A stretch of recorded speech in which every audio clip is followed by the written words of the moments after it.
Hello YouTube, this is SKillous, and today I have something special for you, because today is the first time when I ever show you my games in SC2 Evo mode. And if you are not familiar with it, this is a mod that was made by some SC2 fans, and they combined StarCraft 1 with StarCraft 2. So you can play StarCraft 1 races, Terran Proto-Zerg, and StarCraft 2 Terran Proto-Zerg. And this is a game for my tournament. I just played and I found it very fun because the map was unusual and also the matchup was unusual, because as you can see here I'm playing StarCraft 2 Protoss and my opponent is playing StarCraft Brood War Terran actually. So I'm not that familiar with Brood War. Like, I played it a little bit and I've watched a little bit of it, but I don't really know all the units, all the interactions, so I was kind of discovering everything on the fly. And to spice things up, the map is also very, very special. If I had to guess, this is probably a remake of one of Brood War maps, because if you just look at the minimap, it already looks weird, right? Because you have so little locations, like 5 total for every faction. On top of that, you have like a rich Wisping Gas on main base, on second base, and now as you can see I'm showing it, and the main trick of this map is that this is an island map, so there is no, you can take 3 bases pretty easily, but after, if you want to expand, you have to get a Warp Prism, right, or like a shuttle, or like some dropship, depends on the race you play. So it makes it very, very fun and unpredictable, right, because we never have any island maps in StarCraft 2, so especially on top of that we play against a race I'm not unfamiliar with, StarCraft 1 Terran. So now you probably understand why I wanted to show you exactly this game.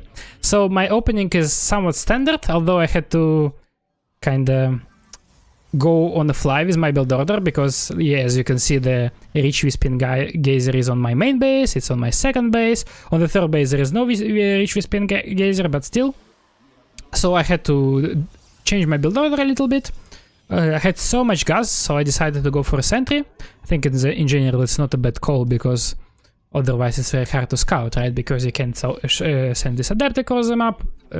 I guess if I open Stargate I could scout with my air units, but in this case, as you can see, I actually decided to go for a quicker robo and go for a prism play, because my idea was that I actually... Okay, now I'm scouting, I see a barracks, that I can use my Warp Gate, because Warp Gate should be very powerful on the island's map, right? Because Protoss is only a race that can do something like that. And now I scouted my opponent, I saw that there is a second base, there is a factory with tech lab on it, third base, and I saw 2 starports. So I'm like, okay, my opponent is probably, first of all, he's playing quite greedy, right? 3 bases so quickly, but also he's going for double starport follow-up. So there will be a tiny little window when I can actually do something with my stalkers. And this is exactly what I'm trying to do right now. I also expanded to my third base, but I'm not really making that much tech yet, because I'm not exactly sure what I want to build.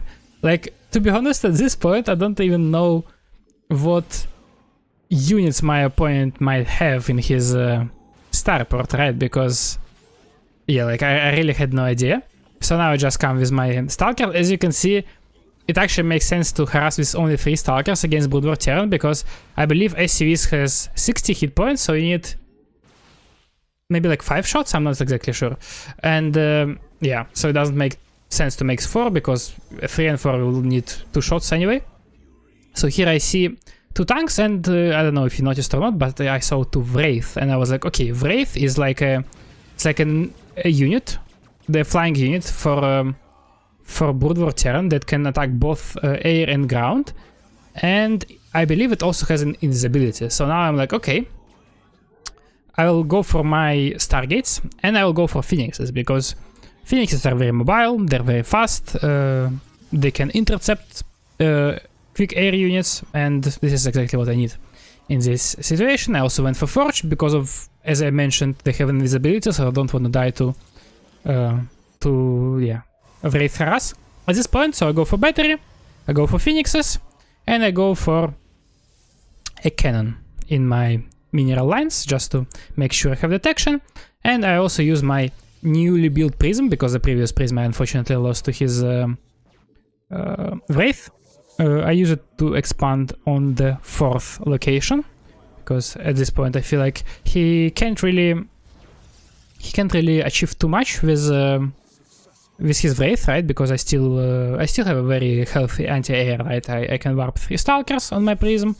I have 3 Phoenixes already, so I should be fine taking this base. And even if he cancels it, it's not that big of a deal. Yeah, cannon works perfectly. He couldn't really achieve too much with his Wraith there.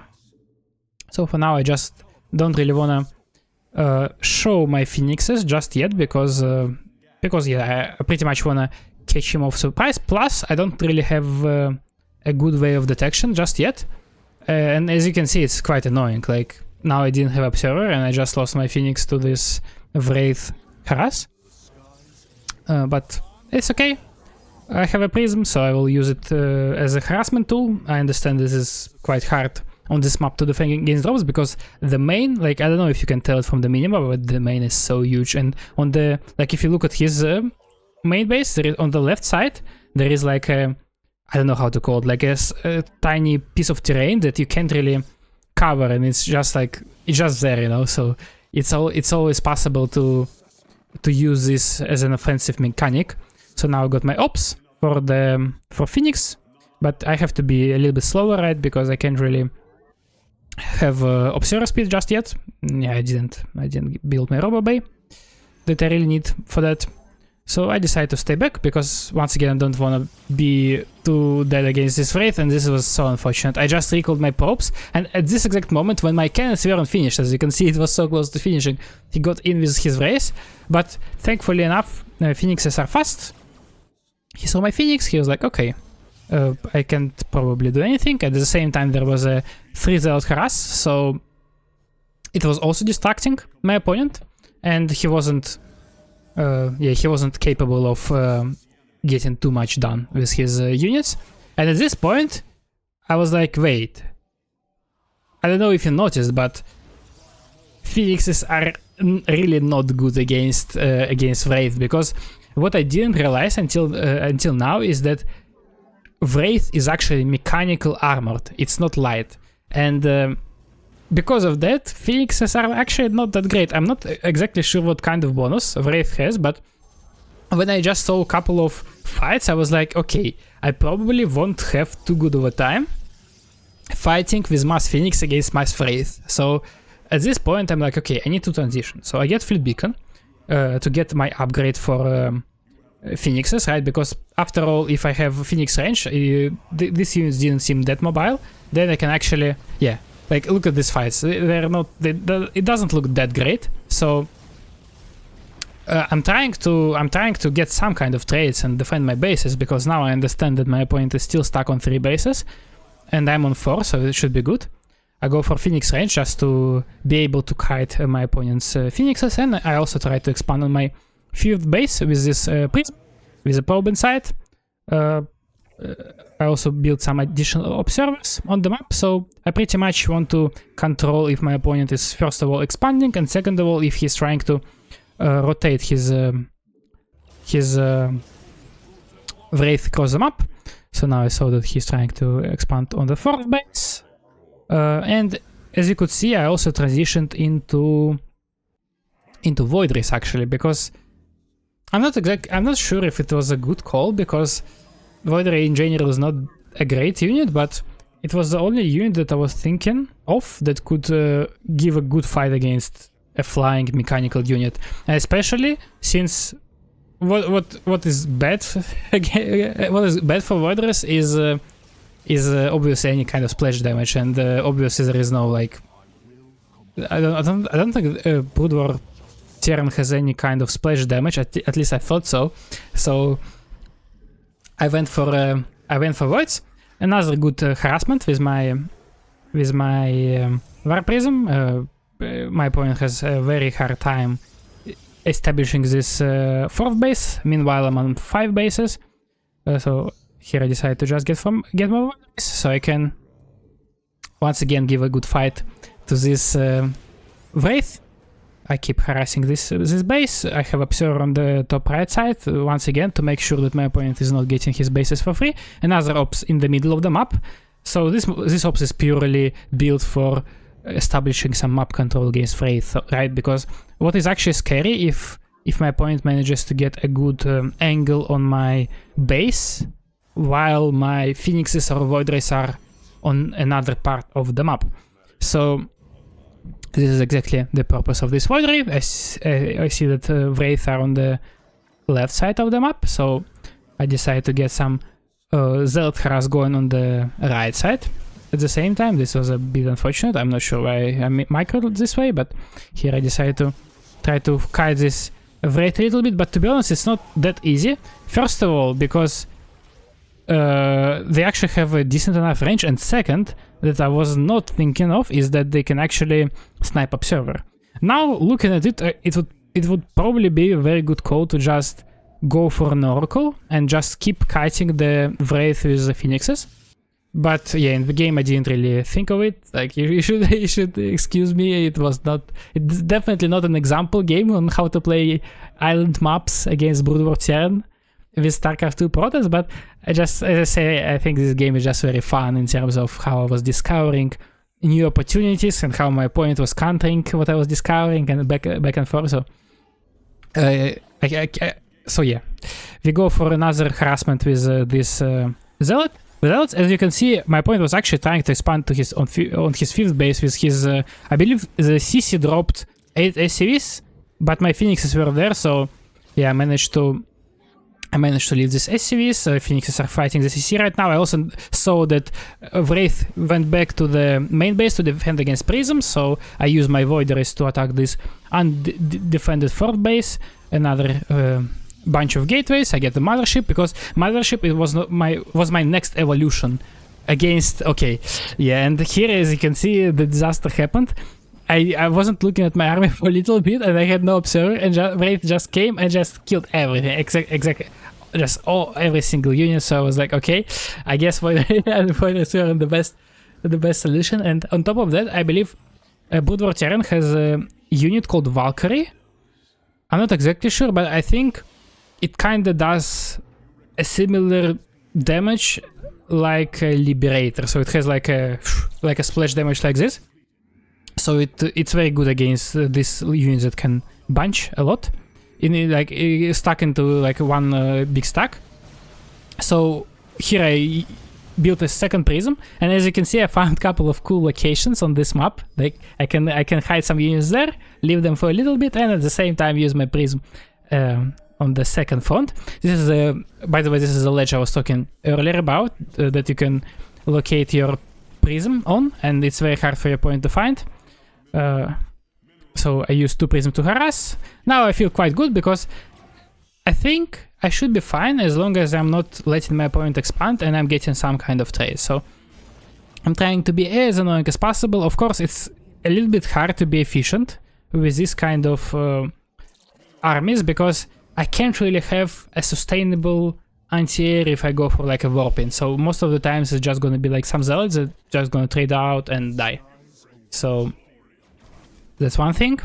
I see BCs now, and I decided to transition to the Tempest, because to be honest, if you think about it, Tempest is like the ultimate air counter, right? It's not the most supply efficient unit by any means, because it just has not the greatest stats, but the only stat that I'm interested in is their range. And with their range, if I micro properly, I can actually outrange any kind of air unit, and this is exactly what I need, right? Against the air force that I can beat. So the only thing I have to take care of is having good anti-air, so like turrets or something. And now I decide to go for Mothership play. The thing I didn't think about is that first of all, I used my recall just now to recall props, and second of all, I had not enough space to recall all of my Stalkers. So now the situation becomes very dire, because I actually have not enough anti-air to fight this air fleet of my opponent. So my units die quite rapidly. And I have a lot of Stalkers stuck on one of the islands, and I have no Mothership. I have 2 Tempests left, but thankfully I think I'm still ahead enough because of the early game. So I'm trying to be calm still. I get some Tempest, and now, because now I kinda finally realized what kind of army I want to get. So I decided to get Templar Archives as well, because usually if I want to protect my Tempest, the Stalker and the Storm combo is usually the best, because yeah, you sit behind batteries and cannons and with some Stalkers, and then you can use your storms to like kill Wraith, or like even if against battle cruisers are very cool. So here I used another War Prism. I think this was a very good thing that I was doing the whole game long, that I was using this prism so often, and I didn't let my opponent get a breather in any kind of situation, right? He was always constantly being attacked, and even with blunders like this, like with this failed recall, I can still get myself back into this game.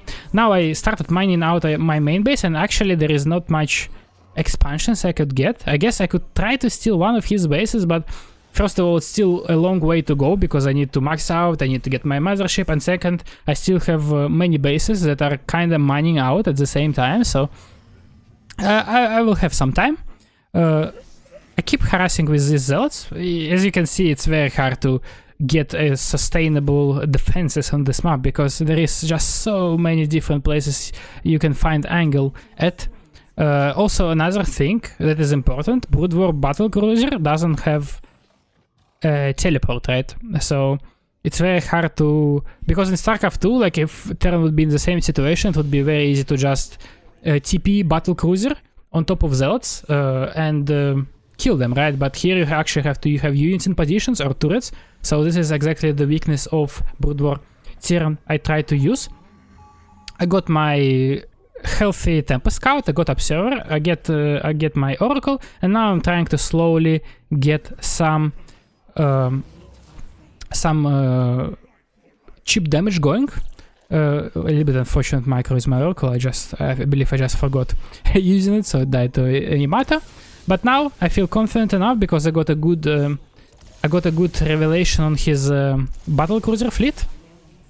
So as long as I see my opponent's units, I feel quite happy. I also got a bunch of cannons, a bunch of batteries, I have mothership, I have some voiders just to be, I don't know, I just wanted some anti-armor damage that I can use for like if my opponent actually tries to attack into me. Because yeah, voiders are somewhat okay if they fight under shield batteries overcharge, right? Especially if you have just a little bit of them, they will get some extra nice anti-armor damage. Another prism harass, and at the same time I try to make sure my opponent has no space to breathe, and he has to constantly try to do something. I also got the Tempest upgrade, I believe, so it's very hard to keep this orbitals alive. And at this point I'm not exactly sure what my opponent can do except pouncing on top of my army, because yeah, otherwise if he doesn't pounce on me ever, I'll just trade out so efficiently over time. Now I see that some of the Wraiths went away, but I still have a decent defense on the right side. I believe a couple of Stalkers, I have some cannons, some batteries. I also always have a Warpin ready, and also pay a close look at this Observer in the middle of the map, how much information it actually gave me throughout the game, right? I was constantly using it, and yeah, like without it the game would be much harder. Like it would be much harder to counter all my opponent's rotations.